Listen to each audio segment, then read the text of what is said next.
Hey, once again, this is Robert with Clean Pool and Spa. And today I want to talk about something that is kind of perplexing to some people. I've gotten this question a lot, both personally and on my website. That's cleanpoolandspa.com. And that's the cost of maintenance.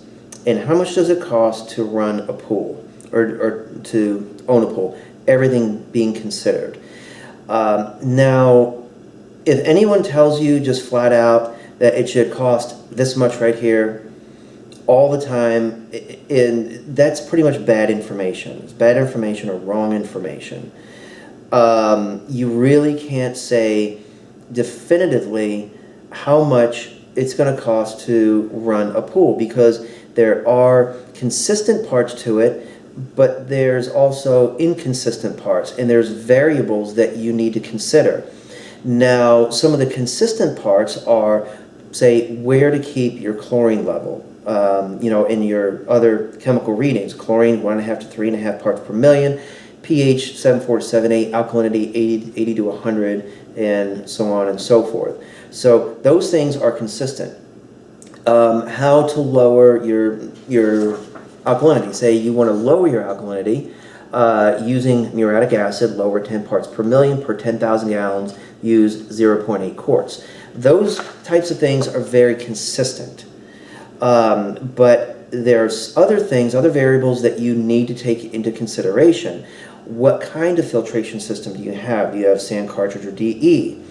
Obviously, a DE filter is going to cost a little more than running a sand filter, because you have to pay for the DE, and as you backwash a DE filter, the DE gets backwashed out during the backwash process, and you have to add more to the skimmer. So that's a slightly added cost as well.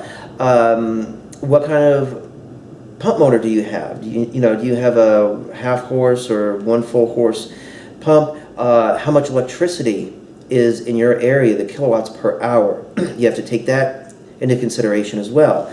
Now, concerning chemicals, every pool guy's dream is to have as many pools as they can in a close proximity to each other. And when I had my route in Arizona, I was fortunate enough to have two accounts that were side by side. They were neighbors. So I would just get finished with one house, I would just simply walk over and take care of the other house.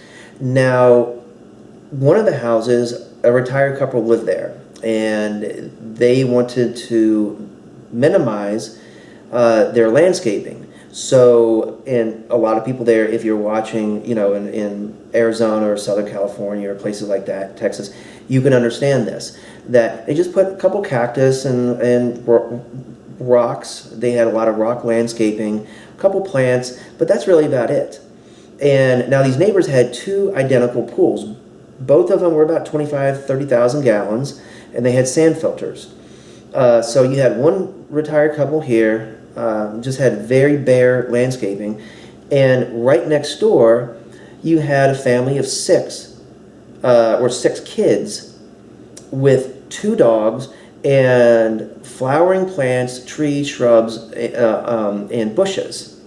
Now, who do you think is going to have a higher chemical bill? The retired couple or the one with 6 kids and 2 dogs who swim every single day? Well, they're chewing up the chlorine left and right. There's also a lot of splash out, which means that each week, as I tested, I would need to make all kinds of adjustments. And I would go over to the retired couple, and I would just have to make very, very small adjustments. Lots of times I would just put chlorine in there because everything else was fine. So there's lots of variables and different combinations to consider.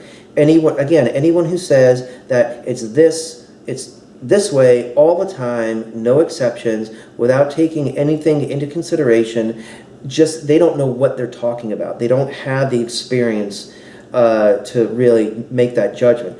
But if you want just a general ballpark figure of the chemical use and how much it should be chemical-wise, how much you're going to be spending on your pool.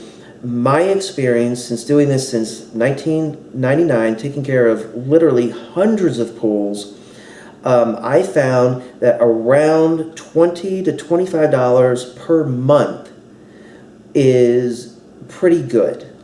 You should be spending no more than around $20 to $25 a month, all things being equal, on chemicals for your pool. Now again, your electric bill, I have no idea, because it really depends upon the area of the country that you live in and what they charge for electricity. But you should look around $20, $25 a month for chemicals, somewhere around there. If you're paying, $60, $70, $80 a month, and you're a retired couple, or you just have, one or two kids, you just splash around a few times a week, and your chemical bill is $80, $90, $100 a month, there's something wrong.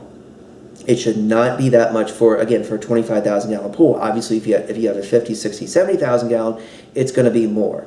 But I'm just talking about averages. So I hope that helps. So check out the description box below. cleanpoolandspa.com is my website. Go over there. Lots of great information. Like, subscribe, comment on this channel. So until next time, I'm Robert with Clean Pool and Spa. Be safe and happy swimming. Bye.